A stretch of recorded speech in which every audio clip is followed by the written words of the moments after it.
Good evening, everyone. We are having some technical issues on our guest's side.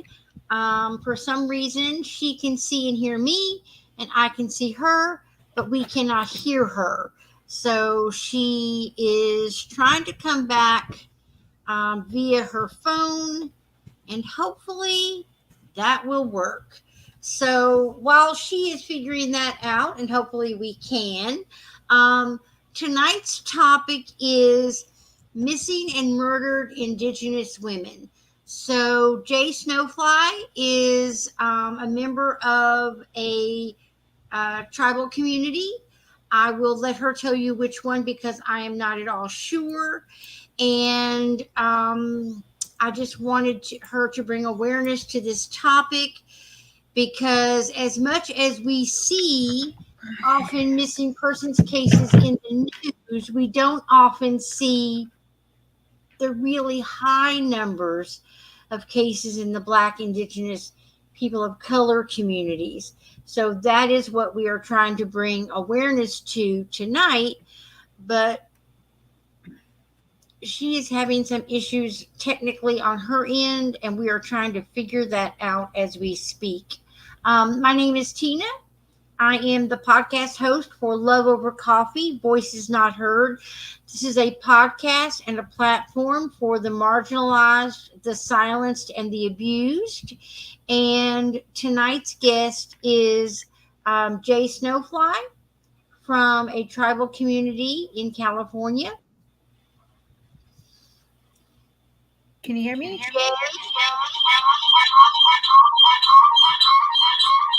Can you hear me?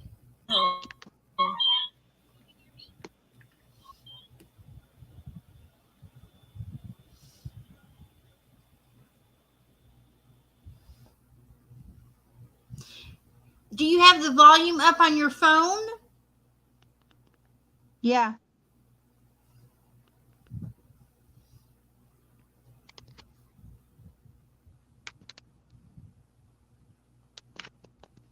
I just don't know what the issue could be because I see you, but Can you hear me now? I can't hear you. Nothing. I see you, but I can't hear you.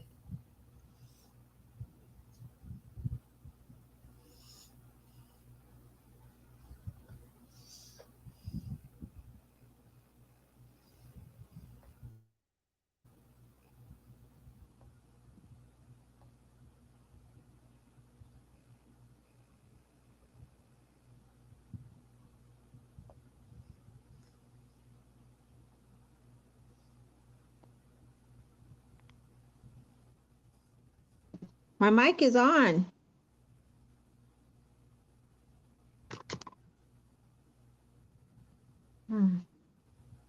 You can hear us both? Oh, wait a minute. Jay, can you hear me now? Yeah. I'm not going to tell you what the problem was. Guess what, What it was was? it? I didn't have the volume up on my side. Oh my gosh. You know, sometimes the best laid plan. Oh my gosh. I was thinking, what in the world can be the problem? But it dawned on me when Shirley commented and said she can hear us both, and I'm like, what? What? Then why can't I hear her? Okay, I'll remember this from now on, right?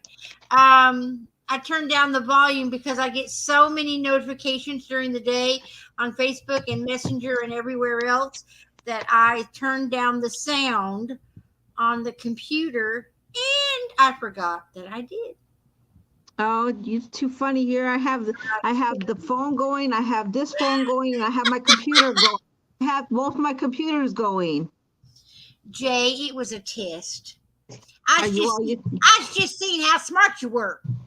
well I tried my Android, I tried my iPhone, and I have both computers on. Lord, listen, it's a secret. We won't tell the world, although the world is watching. We won't tell them though. So I am live on TikTok right now, and I am live on my personal page, my business page, Real Change, REEL Change, and also I am live on YouTube. So I want to take a moment and apologize to everyone out there. It was me, not her. I thought she was having technical difficulties. It was operator malfunction. Okay. So, my name is Tina Durbin, and I'm the podcast host for Love Over Coffee, Voices Not Heard. This is a platform and a podcast for the marginalized, the silenced, and the abused. And I would like to take a moment and welcome Sno Fly to our podcast this evening. And I'm going to play a countdown to give everyone a chance to kind of regroup, and then we will start. Okay. And Jay, I'm going to just ask you one simple question, and then we'll just let the conversation go from there. Okay. So I'm going to do a countdown, and then we'll be ready. Okay.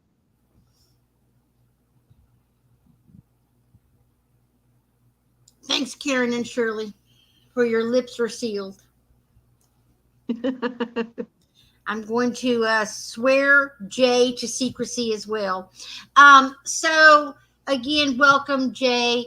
I always start with the same question, and that is tell us who you are, tell us where you've been, and tell us where you're going.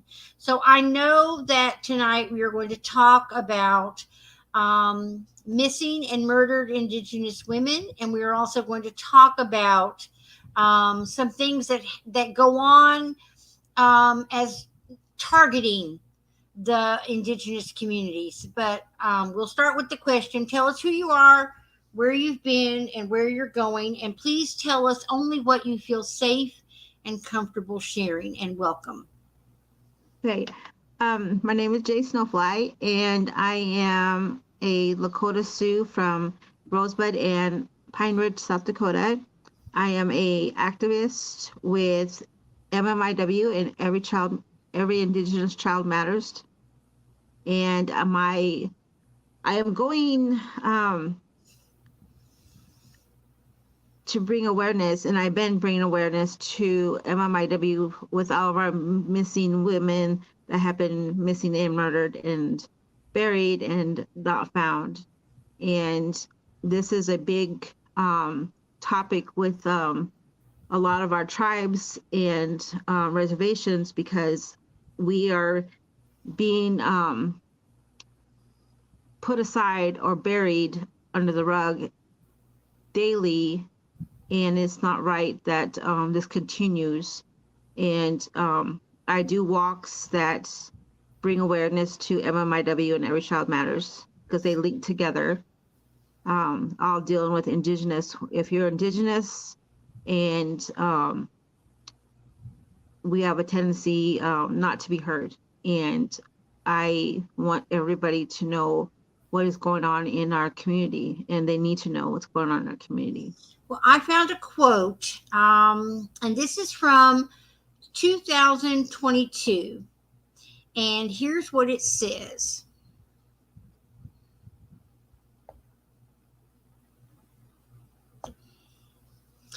the National Crime Information Center reports that in 2016, now this is from 2022, but they're quoting back to 2016, there were 5,712 reports of missing American Indian and Alaska Native women and girls through the U.S. Department of Justice's Federal Missing Person Database, NamUs, only logged 116 cases. So, why so few cases are actually getting? I mean, we know that we live in a society that is systemically dominated by whites. But why is it that so many women and children are missing? Um, they're What is missing. happening to them? They are being taken off the reservation. They have been taken when they're doing simple things as a Caucasian person does, and they're being taken and held from families. They are being murdered by people, and when families reach out to bring awareness and try to bring the police involved and the media involved, nothing gets done. So, like, November is supposed to be Indigenous month. Um, and it's ironic that they give us that month when that month is Columbus's celebration of Turkey Day. And so we don't celebrate How that. I convenient, personally don't. right? Yeah, how convenient is that? So we don't celebrate November. Um, they couldn't give us any other month but that. But the numbers of these women and children and men also going missing daily is on the rise right now, and nobody is helping us. Nobody is stepping up and standing by us when we're reaching out, grabbing our, holding our hand out, like, help us. So when But you say nobody, I know that individuals off the tribal lands are not helping. yeah, The tribal lands themselves, because I know, I'm not going to tell you that I am completely not ignorant of this subject. I know a little bit, but not enough, which I think is probably to my own fault. But what I've watched is there is some conflict between local police and tribal. So how does that play in, and how can we fix that? Because I mean, I know it plays in, but how can we fix it? um the a couple months ago, actually last month, May 5th, um they announced that May 5th it was MMIW, like, awareness. Mm-hmm. So we don't know how that's going to work out, because they just passed that Mm-hmm. with Congress, and this there's just a lot of talk out there, and I don't know how to simply to say things without offending people, and other people to say things without offending people, We're not worried but about offending people on here, so people need to know. but So we had that day. if if we were if we were Caucasian, we would be all over the news. We would be flyers everywhere. The FBI would Money. be more involved, which, there's someone sent me a whole thing on the FBI being involved over these last 20-30 years. If they were really involved in this, then how come nothing has been done? And it's the FBI. Right. Nothing has changed. So, So, um, so which state was it that just passed this MMIW Day of Awareness California. in California? And what will they do differently? I mean, because I know that children, um, often I will get an Amber Alert on my phone of a Yeah, missing child with a description of the vehicle and a license plate. And yeah, it can be from my area, and sometimes it will be from other areas because they know the individual is traveling. Okay, yeah. so that brings awareness to that particular case. But what is California doing differently now that they've passed this MMIW Awareness Day other than talk about it? Do they have any Uh, specifics? it right now is just in the all talk. Um, People have to start using their voices right now, and that's what my platform is, to get everybody to use their voice, um, because a lot of people don't, they're afraid to say anything. And the reason why they're afraid to say anything is because of the attack that they'll get back on them. Right. And that's why a lot of people are afraid to not say anything. When we go do these walks, and these walks through, all these states, and I do these walks all the time, almost every month. um it's like, we bring this awareness to these people because nobody else will. So we are out there pounding pavements with our feet. Most of the time I go barefoot doing it, but when we do it, it's to bring awareness that, we're not getting the help that we need, as in other people getting help. um we can't go to news stations and say, hey, we need help. We can't go to the police and say, hey, my sister's missing, um, my brother's missing, my child's missing, my, grandma's missing. We can't do that because um, they look at us like, so what? It has to be 24 hours, or it has to be 82 hours, or 48 hours before you can file something. Even though people do file, they still don't do nothing. Then they don't follow And up. They don't that's, push it. yeah, they don't do nothing. But like I said, if it was a white person, it would be all the news, on every news. It would be in the paper, which I don't know if they do newspapers anymore. Um, but it would be everywhere. And it's not. Well, And I that's why think we do about these walks. um, Gabby Petito.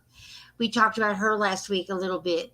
She is a young white woman who went missing in Utah. And my goodness, the press coverage was every day, all day long. I think about Natalie Holloway when she was missing in Aruba, had gone to the Yeah. bar for her graduation and was missing. And oh my goodness, the news coverage was every day, all day for months. Yeah. Americans knew every intimate detail of that child's life and being missing, and all the money being spent and all of the news coverage. But we don't see that as often with Black, Indigenous people of color. And we know that the systems are systemically racist, and within that, obviously comes the issue. So when you so you are Lakota Sioux. Yes, So I am Lakota. I am Rosebud and Pine Ridge. So I'm so a full what blood. I guess what has been your own personal experience as far as have you had anyone, and I want to be sensitive, but have you known anyone who is missing, and found later? Um, what can you? Yes, I have quite a few friends that have been gone missing, and they have been found. I have family that have been recovered um and brought home. Um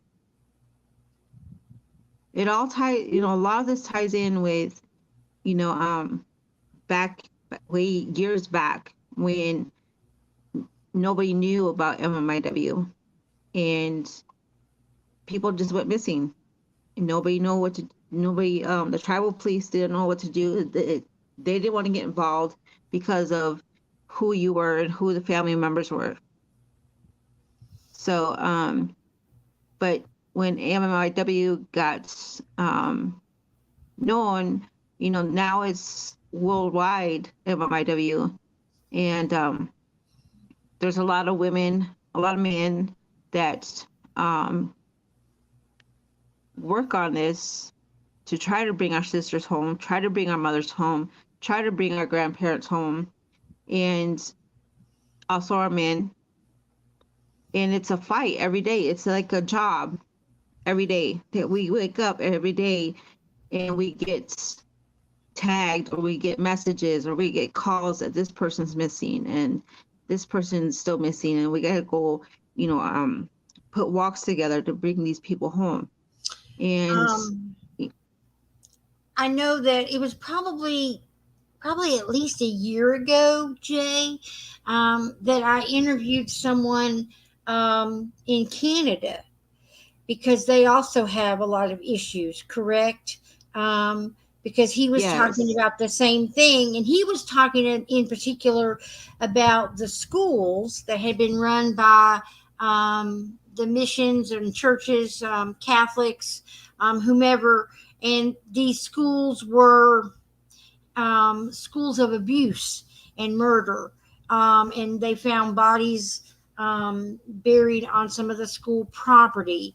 Um, and so he was talking about that, but he was also talking about bringing justice and bringing home murdered and missing Indigenous women. So, this topic, so what can I do? For those of us who are out here listening, I know the first step is number one, admitting that there's a problem. And second, to bring awareness. But after awareness, how can I be more involved in this issue? um what I tell people is when they want to be involved is I tell them to, you know, use your voice because our voices keep getting shut down. Our biggest thing is to use your voice. Raise your fist and be loud. Don't keep letting the media, the social media, stop letting, you know, the Congress and the governors keep us quiet because they're trying to erase us from humanity, from the world. And people got to realize is that what you're walking on daily and what you're eating daily and what is outside your house and what you step on daily belongs to us. So why bury us in our own land? You know, take care of what's around you because it belongs to us. People don't realize, all the stuff they do with the environment and the oil and the water and the fish and the bees and everything that you consume daily, everything that is in your house daily is there because of us. We take care of this. We take care of this planet, not everybody else. And that's where people are being blindsided because they take things for granted. Don't take things for granted because um one day we're not going to be here, and then what's going to happen to this land? And that's why I tell people, and there's a lot of us that tell people our people is the seventh generation that's coming up. We have to teach them how to take care of things, how to use their voice, because like myself, I'm the last of the elder Sno Flies. So my last name is Sno Fly. I'm the last of the elders. I have a lot of nieces, nephews, daughters, grandchildren, but I am last of the Sno Fly. So once I pass away, it's up to my children and my grandchildren and my namesake. His name is Ziggy. He's my namesake. And we have to teach them what to do and how to take care of things and what to do when things start happening. And learning now and teaching now, we should be doing this every day. So Right. when Not you do just in the these, month of November, which is the most, yeah, I find that it's like with the, African American culture, the black culture, we do the same thing. We give them a month as though that month matters when really it's daily. And yeah, to give um, indigenous cultures the month of November, that probably has to be, as you pointed out in the beginning, the most offensive month of the year to decide that that's the one you will focus on for indigenous cultures. Um, it's amazing to me how insensitive we are and how ignorant we are. I think that many people are still in the mindset of that happened years ago. I didn't have anything to do with it. exactly. Therefore, I should not have an issue or a problem, and I should not be blamed for something. But Yeah, the problem is we don't know the history. Some of the history that we do know has still been whitewashed. yeah, So even though we know that the white man took lands from tribal communities, we still don't know the truth of how bloody some of those things were because we don't want to know. It's easier for us not to know because then we don't have to feel guilty. But we are guilty, even if it was our ancestors, because as you pointed out, we are still perpetuating the racism because we don't care enough about missing and murdered Indigenous women. Because if we did, then you would see the coverage. So I would say one thing that we need to do is we all need to write to our Congress people because yeah, every state, I know here it's predominantly been the Cherokee um, tribal lands. I really don't know. I'm in Kentucky, so I don't know all of the tribes that were here long ago. Um, but I know that each of us could write to our Congress and bring awareness to this issue by asking them to care enough about it to seek information and to put knowledge out when there is someone missing or murdered. Um, I'm, that is the only thing I can think of. And then, of course, we know that politicians are politicians, and you know, um, one thing that I keep telling people is, we have our lady in state, um, Deb Haaland. you know um if you can Google her name, you can look up her name, you can write her and get this out there, because she's got a lot on her plate too, but she's there to represent us. And I haven't seen personally um much of what she's done for us. I haven't seen her on the front lines with I us. was gonna say, is she really out there, or is she? I haven't I haven't I mean, I have let's be honest. personally I have not personally seen her on the front line with us. Um, I have never seen her on a walk with us. And trust me, I go on many walks, and for MMIW and Every Child Matters, monthly.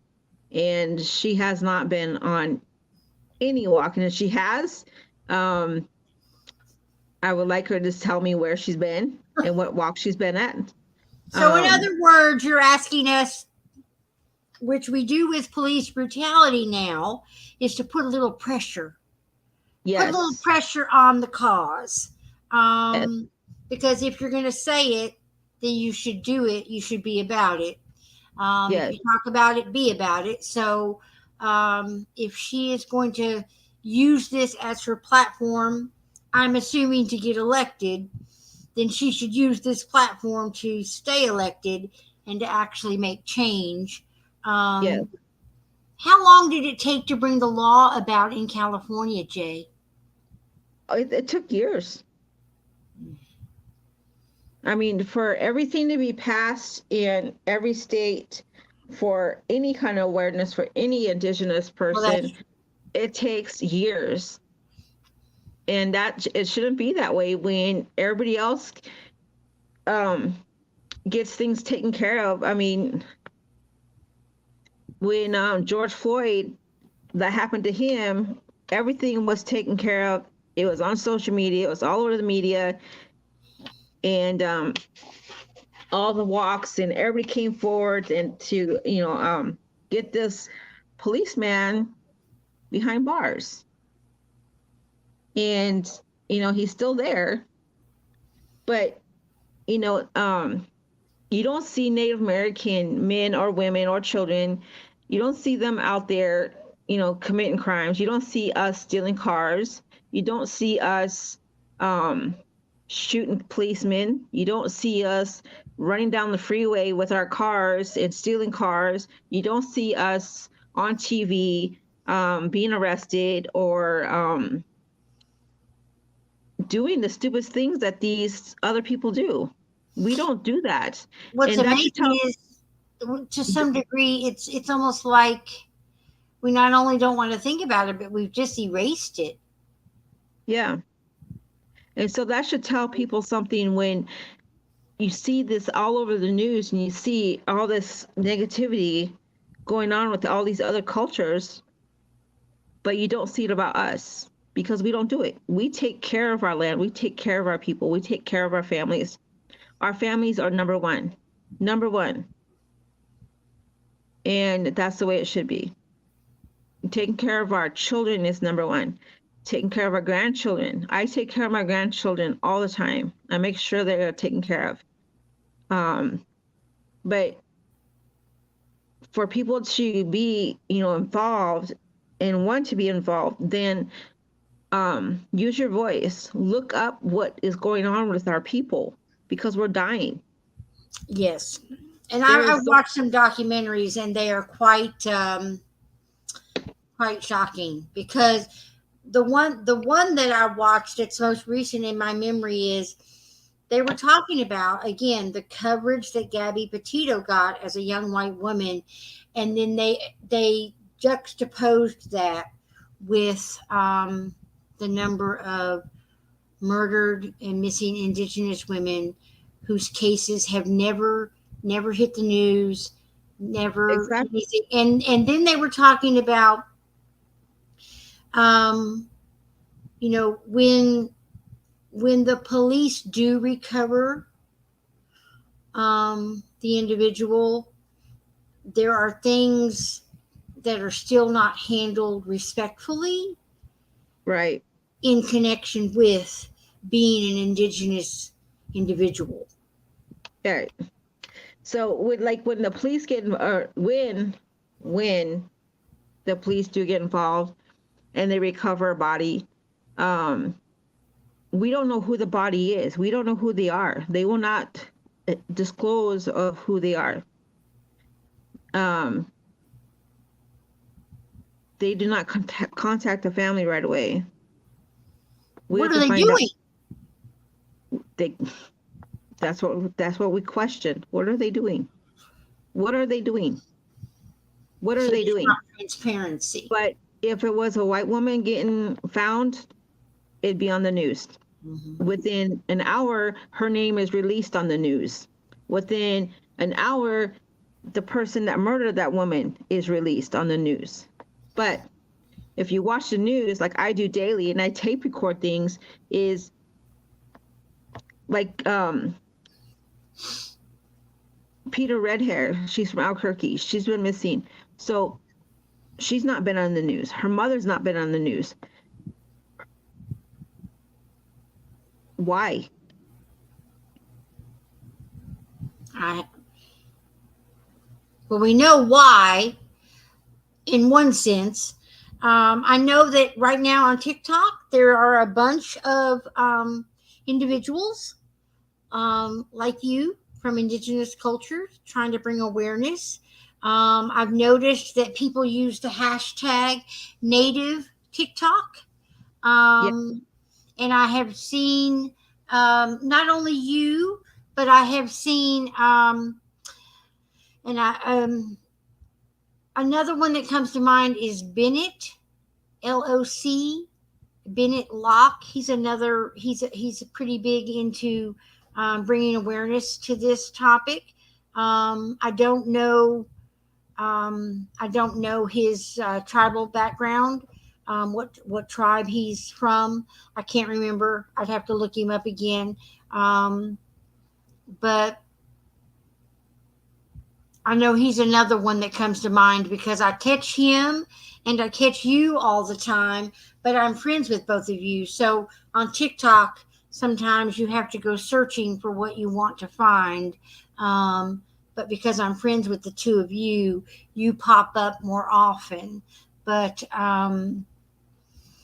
so in your own community, on your own tribal lands, how many would you say are missing for 2023 thus far? My own tribal lands or all Well, of the tribal? all of them, or however you want to break it down. Well, with all of the tribal lands, with all the community, indigenous community, there is probably over 100,000 people missing. 100,000.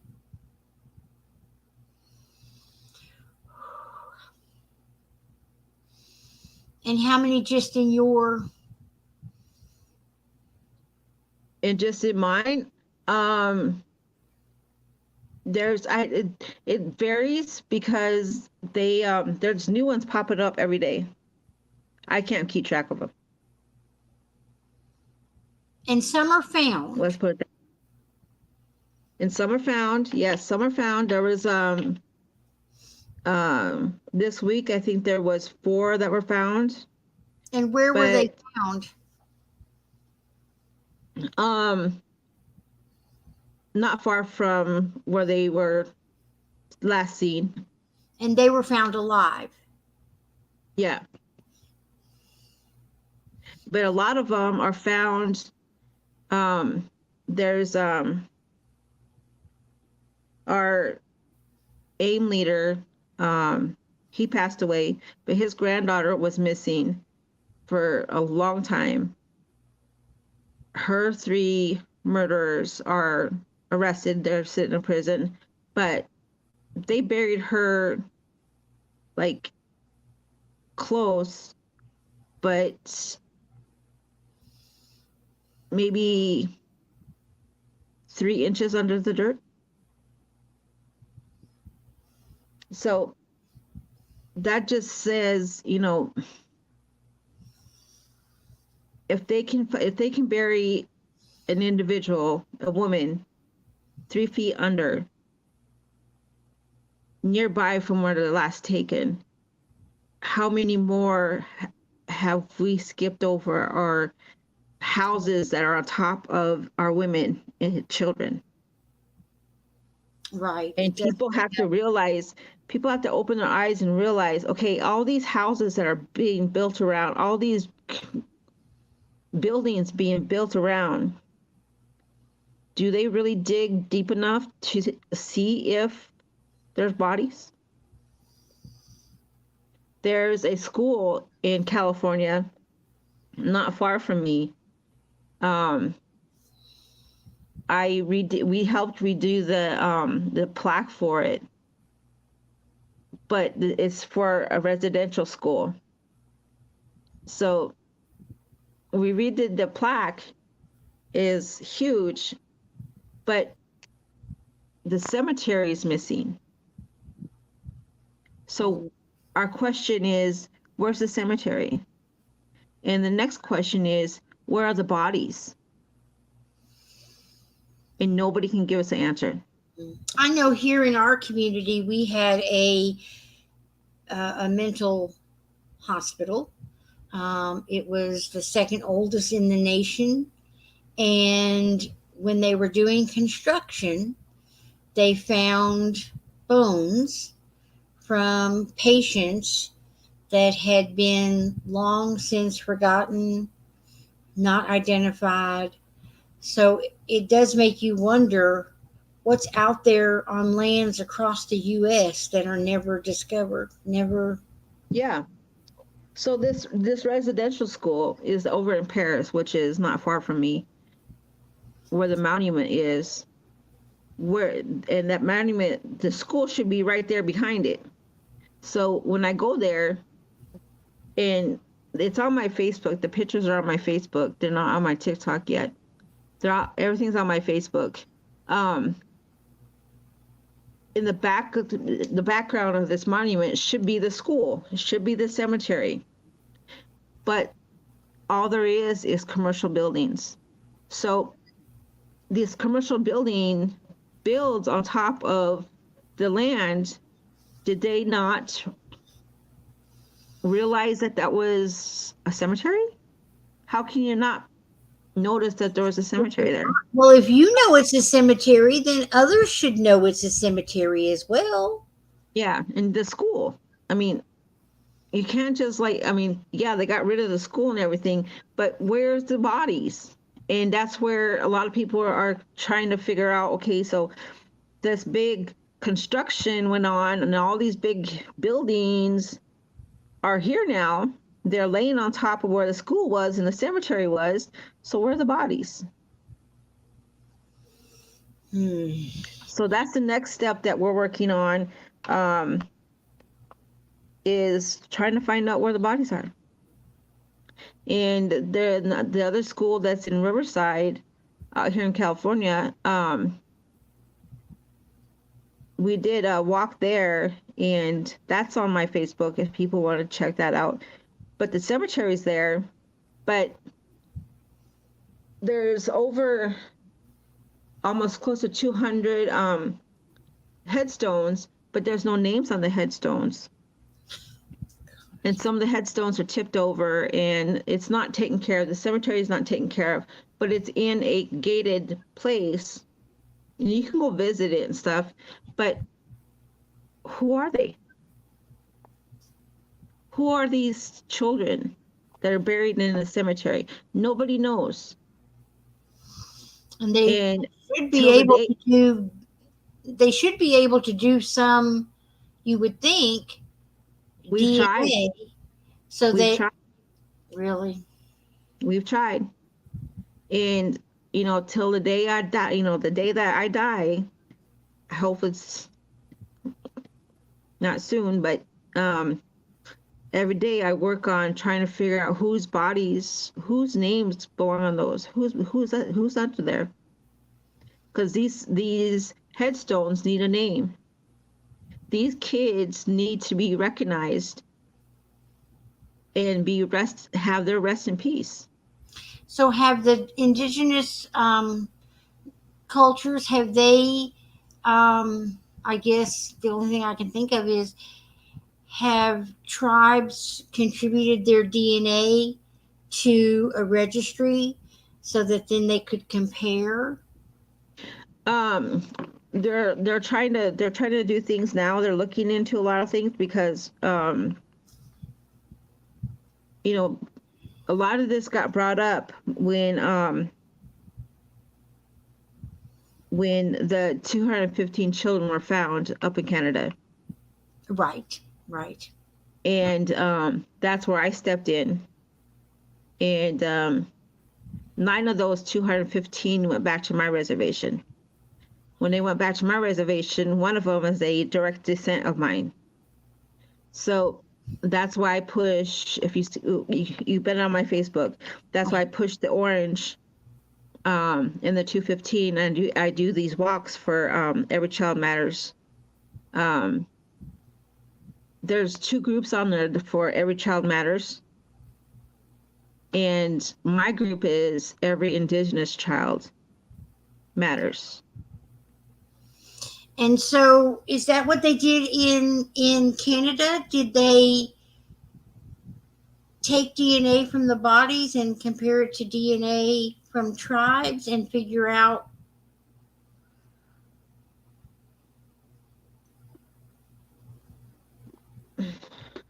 Is that what they did, Jay? Did Hello, they take? people. Sorry. Sorry that you froze for a moment. Did they take DNA from the bodies of the children um, in Canada and compare it to DNA that's been registered and make those connections to identify those nine? Or how did they do? Or did they have records from the school? Nope, we lost you again.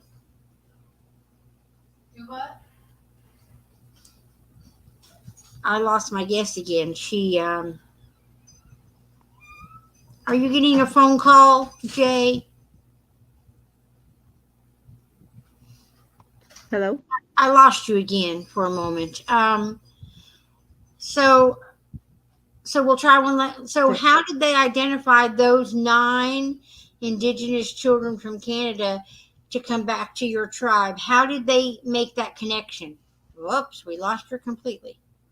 Oh, those ones, they did their DNA test and they did that what they had to do up in Canada, mm. and that's how they found out. So they So made their journey home and they made their journey back to the reservations. But till this day, they're still finding bodies in all these residential schools all over the all over Canada.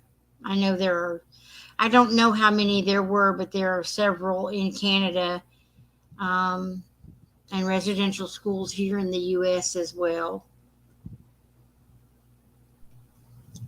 yes, Um, all over the United States. They're still it's so 2 months sad. ago they six I'm sorry. 2 months ago they found 6,000 more children bodies Where in a residential school in Canada or here in the United States in here the United in States? Well, I'm not going to again, respectfully. I'm not going to tell you that I know very much about this. I promise you that I will take time to learn more. I want to bring you back again, and maybe some of the other individuals who are involved in bringing awareness can help us to understand more about what we should do and how we can put pressure on the system to make Indigenous people matter. Um, so I want to take a moment. Do you have, because it's almost 10 o'clock, I want to say, do you have any other just final thoughts before we say goodnight? um I just want to thank you for bringing this forth and bringing me on, but we need to get more people to write the states and write the governor and write every state. Everybody needs to Whomever will write. listen, whomever will listen. I mean, we all have tribal lands in our states, and there's no reason why we, as people who are advocates, allies, whomever you want to, whatever we want to call ourselves, activists, advocates, allies, that we don't take a more active interest in pursuing justice for the individuals who are missing and murdered. Um, well, I want to thank you for coming on. We need Um, to start using our voices, and our brother Leonard Peltier is still in prison after all these years. We need to bring him home. and who is he? I'm sorry. Bring me. Leonard Peltier, he's been falsely accused of shooting a police officer back in the 70s, and he's been in prison, and people are fighting every day. There's groups on Facebook. Um, there's groups everywhere trying to get him free. Right. And he needs to go home before he passes away in jail, in prison, Right. for something he did not do. And again, they're accusing him of shooting a white police officer. But back then, you couldn't trust police officers, and you still Well, can't. so I was going to say, Jay, to some degree, we still can't. Still can't. We have, and it isn't just the black culture. Um, I was watching a documentary earlier about a case in Oklahoma where the police just, the interrogation was just so wrongly um, handled and so poorly carried out. Everything the person confessed was fed to them, and so there is a man in prison in Oklahoma, facing death row for something he has said from day one. I didn't do, I didn't do, I didn't do, and all roads lead to the fact that he didn't, and yet he's had three different stays of execution in Oklahoma.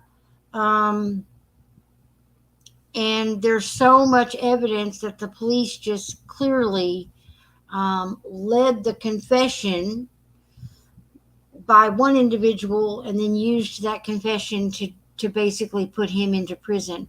Um, my friend Shirley says, I understand that a lot of young women go missing during the Sturgis rally. Huh? The Sturgis rally, that's in Dakota.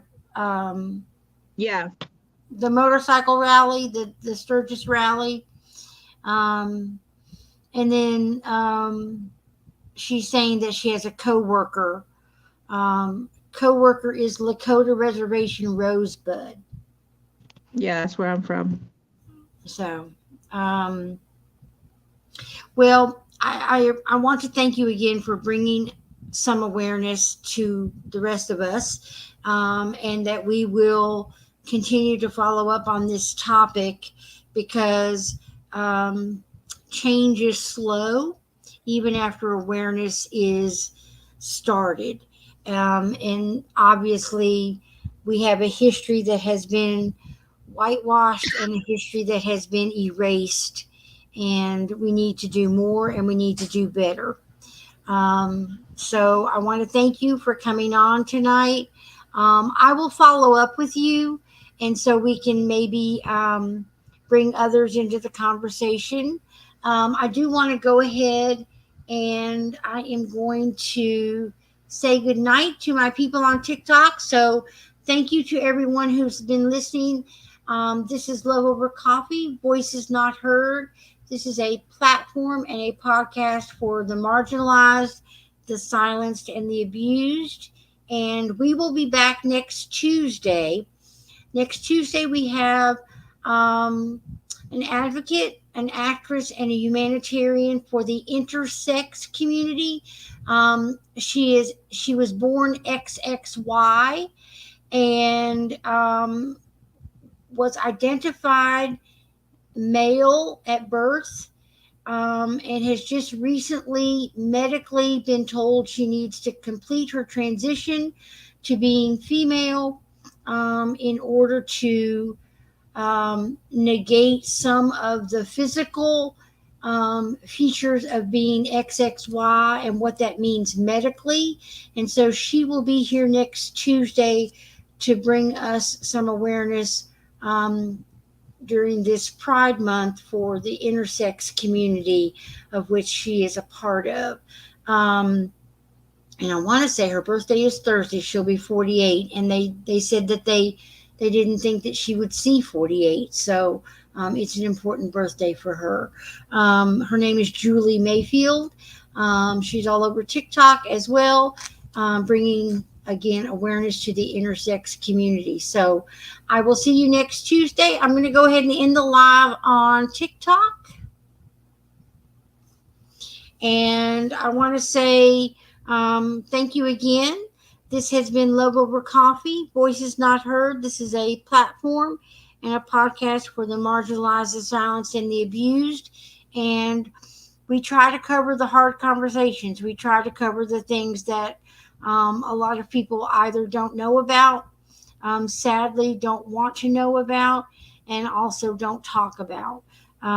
So we bring awareness to survivors of domestic violence, but then we also work to bring awareness of other topics. So my challenge is for you to go look in your community. Look for people who don't look like you, think like you, believe like you, live like you, don't have the same lived experience as you. And I challenge you to go share a conversation and be reflective of that conversation. Take in what knowledge they can give you, and reflect back knowledge that you might give to them based on your lived experience. So, with that, I'm going to say good night. Jay, stay right there for just a moment. I am going Okay. to end the podcast.